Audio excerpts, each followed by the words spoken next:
안녕하세요. 예, 오종혁 국어생입니다. 오늘은 이제 지난 시간에 이어서 총정리 시간을 갖겠습니다. 그 신경림 시인의 우리 동네 느티나무들이라는 시인데요. 이 시는 자, 구성을 보시면 한 행이 이제 하나의 그 내용으로 정리를 하면은 느티나무들의 자라는 공간적 배경을 얘기하고 있습니다. 그리고 2행에서 13행까지는요, 더불어 살아가는 느티나무들의 모습을 보여주고 있고요.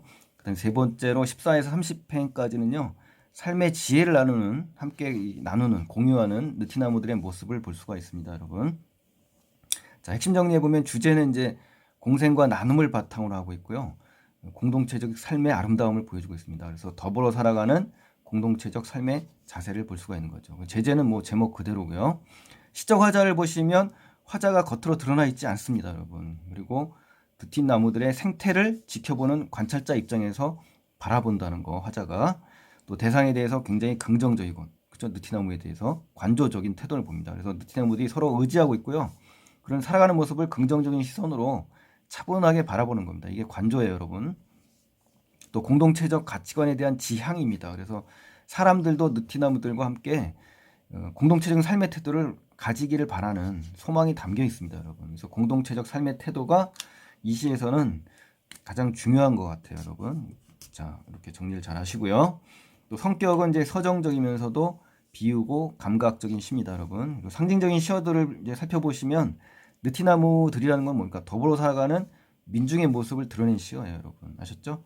저희들, 느티나무들 뭐 이렇게 나오지 않습니까? 이 복수형 단어, 이 들이라는 복수형 단어들을 통해서 혼자가 아니라 함께 어우러지는 공생하는 삶의 모습을 형성한 겁니다. 이게 결국 뭐야, 공동체죠, 공동체. 아셨죠? 예. 또 썩은 가지, 상처 이런 거 뭡니까? 삶의 고통과 괴로움 등을 상징하는 단어고요. 자, 표현상의 특징으로 가시면 첫 번째 느티나무에 인격을 부여합니다. 그래서 의인화를 해서 서로 의지하고 상생, 서로 공생한다는 얘기거든요. 공동체적 삶을 보여주는 것입니다. 그래서 대상의 의인화로 독자에게 어때요? 친근감을 부여하죠. 그러면서 우리가 추구해야 할 바람직한 삶의 모습을 효과적으로 던져주지 않습니까? 그렇죠? 또 감각이 굉장히 다양하고요. 의태어를 활용했습니다. 음성 상징어죠. 그래서 구체적이고 생생하게 제시해 줍니다, 여러분. 아셨죠? 또 대상의 모습을 나열합니다. 열거하고 또 묘사도 해서 공동체적 가치관에 대한 지향을 드러냅니다. 아셨죠? 또 명사로 시를 마무리했죠. 그래서 시상을 집중시킵니다. 그래서 여운도 남겨주면서 느티나무 자체의 모습을 강조해 줍니다, 여러분. 또 특정 어미의 반복으로 가군을 형성하고요. 느티나무의 삶을 나열합니다. 그러면서 민중들의 삶의 모습을 보여주는 겁니다, 여러분. 아셨죠? 그리고 이 어미, 는, 고, 에, 서 이런 연결 어미 등이 많이 나오거든요. 이런 반복으로 리듬을 만들어 줍니다. 그리고 또 고, 특정한 이 고가 반복이 많거든요. 이건 뭡니까? 다양한 느티나무의 삶의 모습을 나열해 주고 있습니다, 여러분. 아셨죠? 또 작품 전체를 한 문장으로 서술해 가지고요. 내용의 응집성을 높이고 있습니다. 마치 한 문장을 갖다가 늘어뜨려 놓은 모습으로 만들어 가지고요. 응집성을 높이고 있다는 거. 이 특징 하나 알아두시면 좋겠습니다, 여러분. 자, 그다음에 이제 다음 장으로 가시면요. 촉각적 심상, 이 촉각적 이미지를 써가지고 대상 간의 친밀성, 그렇죠? 만지니까 만지는 느낌이 어때요? 친밀해지죠. 좀 공동체 의식을 효과적으로 표현합니다, 여러분. 아셨죠? 또 자연물의 속성을 통해서 바람직한 삶의 자세를 유추합니다. 그렇죠? 네, 자연물의 속성 바로 느티나무죠. 그래서 인간의 공동체적인 삶의 자세를 유도하죠. 또 묘사와 열거가 있죠. 설명 방식으로. 그래서 표현 방식으로 느티나무들이 살아가는 여러 가지 모습을 묘사하기도 하고 열거합니다, 여러분. 또 시간이 흘러감에 따라 시상을 전개합니다. 자, 느티나무가 탄생해서 늙어가죠. 그렇죠? 이런 시간의 흐름이 있다는 거. 처음에 태어나서 저절로 태어났죠. 산비탈과 돌밭이라는 곳에서 아주 척박한 환경에서 스스로 저절로 생겨났죠. 자라죠. 저희들끼리끼리. 그러면서 서로 어울리기도 하고 다투기도 하고 위로하고 또 의지하면서 성장하는 겁니다, 여러분. 그리고 늙었죠, 마지막에. 늙으면 어떻게 돼요? 썩은 가지 잘라주기도 하고 상처를 위로하고 지혜로운 이야기를 함께 나누면서 살죠. 예, 이러한 거 시간의 흐름에 따라 시상이 전개된다. 아주 중요한 표현 방식이니까요. 꼭 알아두시기 바랍니다. 아셨죠?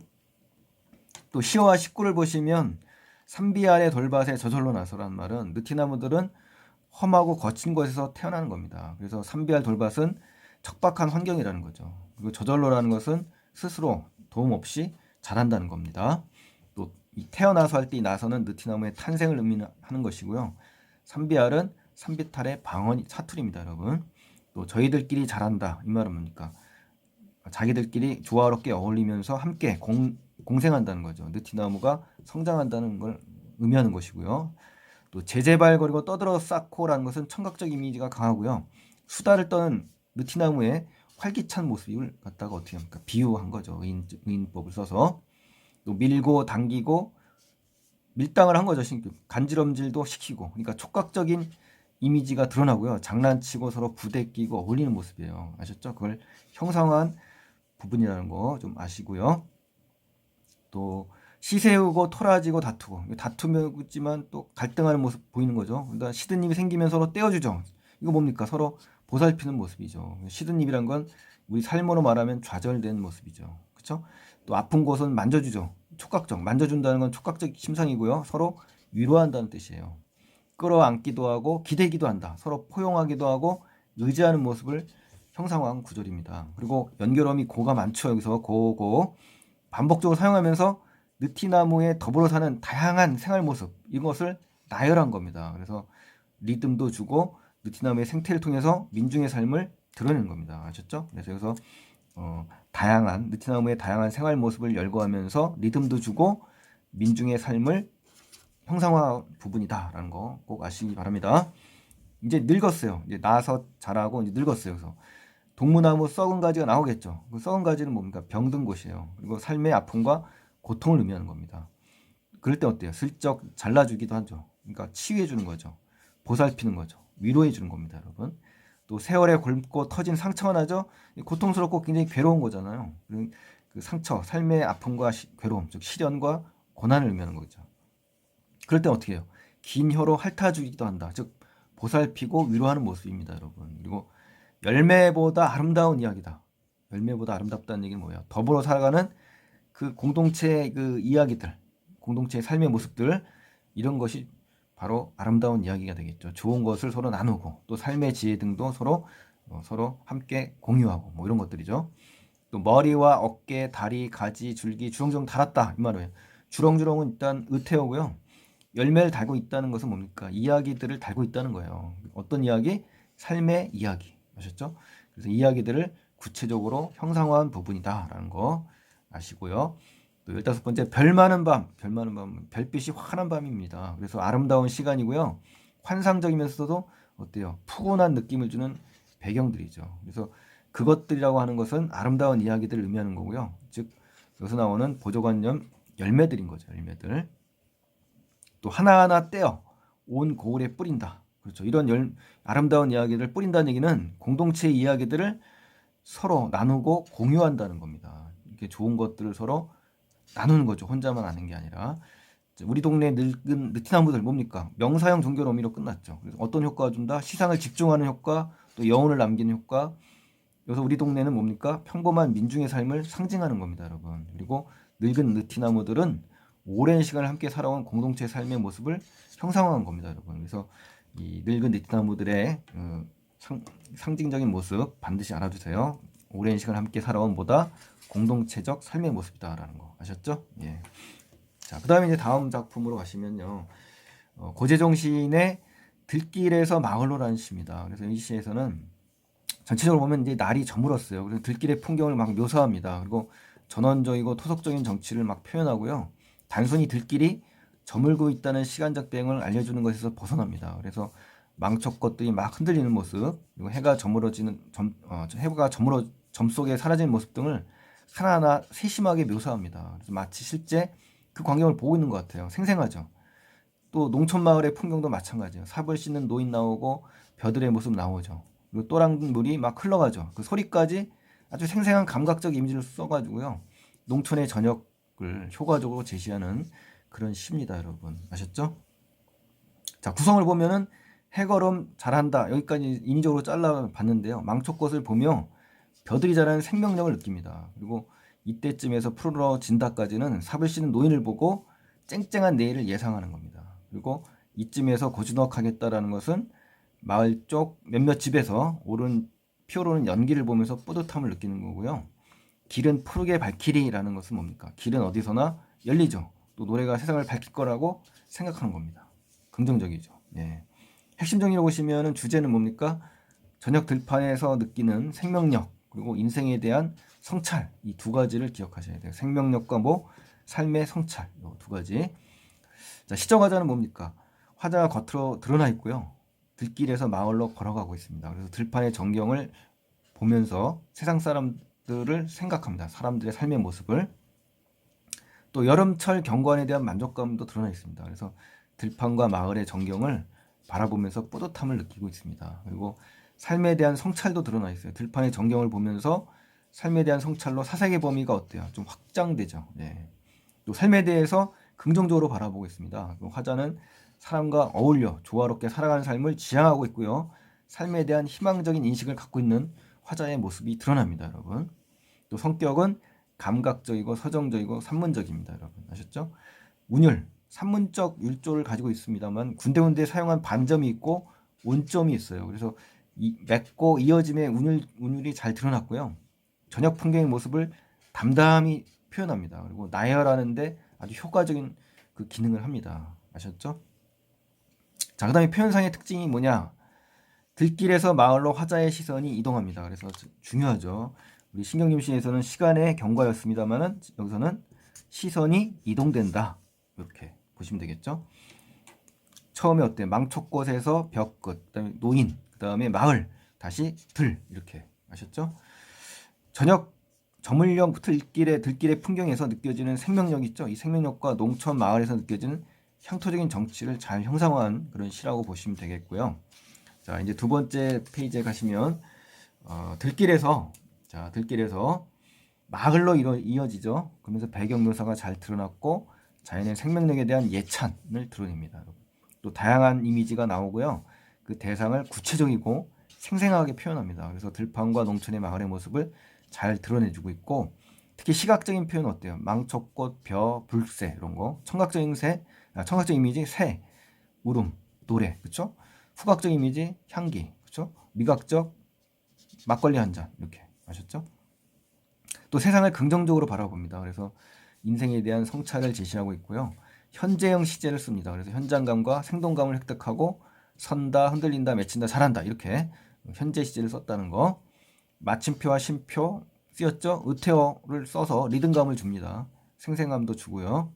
서리법을 사용해서 화자의 생각을 강조합니다. 그리고 음성상징어의 활용으로 생동감, 현장감을 느끼게 합니다. 예를 들어서 이런 귀염귀염, 쭉쭉쭉쭉, 쨍쨍 이렇게 아셨죠? 또 연세법이 나옵니다. 연세법에 의해서 연상에 의한 전개인데요. 쨍쨍하겠다, 쨍쨍할수록 이렇게 요 쨍쨍이 그대로 다음에 이어지죠. 이렇게 연세법입니다. 이렇게 해서 그렇죠? 또 방꽃보다 환하다, 그래도 방꽃 사태 이렇게 들이 넓어진다, 그 넓어짐으로 자 연세적인 표현이죠. 연상 뿌듯하다, 이 뿌듯함 이렇게 그렇죠? 노래가 없으랴 그 노래가 이렇게 그렇죠? 이렇게 된 것이 연세적 기법에 의한 연상의 전개다라는 거 아셔두시기 바랍니다. 비교법도 나오죠. 뭐 방꽃보다 비교 부사격 조사니까 또 여기 그쵸? 이런 거 보면 아시겠고 산문율입니다. 산문시죠. 행과 연의 구분이 없어요. 그래서 줄글 형식으로 돼 있고 산문적인 진술로 경치와 서정을 담담하게 하는 효과가 있습니다. 이 산문시가 그래서 담담한 그런 효과를 준다는 거 아시기 바라겠고요. 색채 이미지의 시어가 또 나오죠. 백발, 북새, 푸르름 그렇죠? 이렇게 다양한 색채 이미지의 시어가 등장한다는 거 아시기 바랍니다. 자, 시와 19를 보시면 해걸음 들길에 선다라는 거는 이제 시간적 배경이 나온 거고요. 공간적 배경이 나왔죠. 또 현재형 시제가 쓰여서 현장감을 줍니다, 여러분. 또 귀염귀염 산그림자 내려오고 뭐 몰래 흔들린다 여기까지는 해질 무렵이고요. 길가의 전경을 묘사한 겁니다. 그리고 산그림자가 내려온다는 건 시간의 흐름을 알려주는 거고 귀염귀염 의태어였고요. 길섭은 길의 가장자리란 뜻이고 망초는 국화과의 두해살이 풀입니다, 여러분. 아셨죠?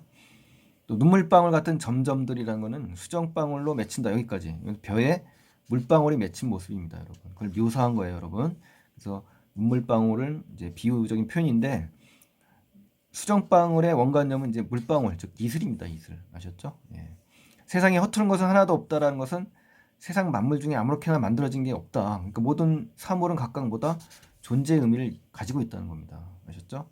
또 모두 새 몸으로 태어나니 벼들은 쭉쭉쭉 자란다. 이 부분에서는 저녁 들판의 전경을 아주 생생하게 묘사한 거고요. 의인법과 청각적 이미지가 뚜렷하고 의태법이 지금 등장합니다. 여러분 아셨죠? 예. 여섯 번째, 이때쯤 또랑물에 삽을 씻는 노인, 그 한 생애의 백발은 나의 꿈이다. 이거 뭐야? 시적 대상이 노인이 굉장히 부지런합니다. 그 한평생을 이렇게 부지런하게 살았죠. 화자는 그 노인의 삶을 꿈이라고 하면서 동경하고 있습니다. 여러분 아셨죠? 또 그가 문득 서천으로 고개를 든다. 이거 뭡니까? 더운 여름 하늘을 바라보는 노인의 행동을 묘사한 겁니다. 여러분.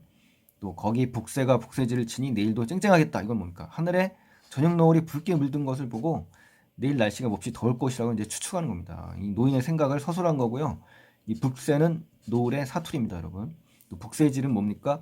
많은 사람이 야단스럽게 부산을 떨며 법석이는, 그렇죠? 야단 법석이는 거죠. 그러니까 동적인 이미지고요. 언어 유희가 드러났습니다. 예, 언어 유희. 예, 북새가 북새질한다. 언어 유희. 그 다음에 저녁 노을을 묘사한 겁니다, 여러분. 쨍쨍할수록 더욱 치열한 벼들이다라는 것은 햇볕이 강하게 내리쬐일수록 오히려 더 왕성하게 자라는 벼들의 강인한 생명력을 지금 보여주는 겁니다, 여러분. 아셨죠? 이윽고 또랑물 소리 크게 들려 더욱더 푸르러진다는 것은 논에 충분히 물이 공급돼가지고 벼가 더 어때요? 더 생기 있게 자라는 거죠. 그래서 푸르러진다는 의미는 벼가 생명력이 있다는 걸 표현하는 거고요. 여기서는 어떤 게 쓰였어요? 예, 시각적인 이미지와 청각적인 이미지가 잘 조화를 이루었네요. 그렇죠? 예, 알아두시고요. 이쯤에서 대숲 둘러친 마을 쪽을 안 돌아볼 수 없다 하면서 마을로 시선이 이동되는 겁니다. 여러분 아셨죠? 또 아직도 몇몇 집에 피어오르는 연기가 있다. 이건 뭡니까? 밥을 짓느라 연기가 이제 올라오는 모습이죠. 예, 그런 농촌의 모습 묘사된 거고요. 자, 14번째로 가실까요? 14번째 가시면 저 질긴 전통이, 저 오롯한 기도가 밤꽃보다 환하다. 이 말은 밥 짓는 연기가 피어오르는 상황이고요. 질긴 전통이라는 것은 오랜 세월 동안 이어져온 생활 방식입니다. 그렇죠? 오롯한 기도는 생계를 유지하는 간절함이 담겨 있는 겁니다. 그렇죠? 밤꽃보다 환하다라는 것은 마을의 삶의 모습에 대해서 긍정적으로 바라보는 화자의 모습이 드러나 있고요. 오롯하다라는 단어는 모자람이 없이 온전하다는 뜻입니다, 여러분. 자, 15번째. 그래도 밤꽃 사태 난 밤꽃 향기라는 것은 밤꽃이 만발합니다. 그래서 밤꽃 향기가 가득하고 초여름의 계절감을 드러내주는 시어들이 등장했습니다, 여러분. 그리고 시각적이죠. 후각적 나왔죠. 다양한 감각이 나온 겁니다. 그래서 밤꽃이 만발한 상황을 사태로 비유한 겁니다, 여러분. 아셨죠? 또 그 싱그러움에 이르러선 문득 들이 넓어진다라는 것은 밤꽃의 그 싱그러운 느낌이 온 들판에 넓게 펼쳐졌다. 그 넓어짐으로 지평선을 듣는다. 이 말은 안 보이는 것도 어때요? 싱그러움으로 가득 차 있는 상황을 상상한 겁니다, 화자가. 그리고 아득히 안 보이는 지평선을 듣는다는 것은 공감각적 이미지죠. 시각을 청각화했죠. 네, 그래서 공감각적 이미지가 되는 것이고요. 뿌듯하다라는 것은 화자의 정서가 직접 제시된 거고요. 여름 전경에 대한 화자의 만족감을 드러낸 겁니다. 아셨죠?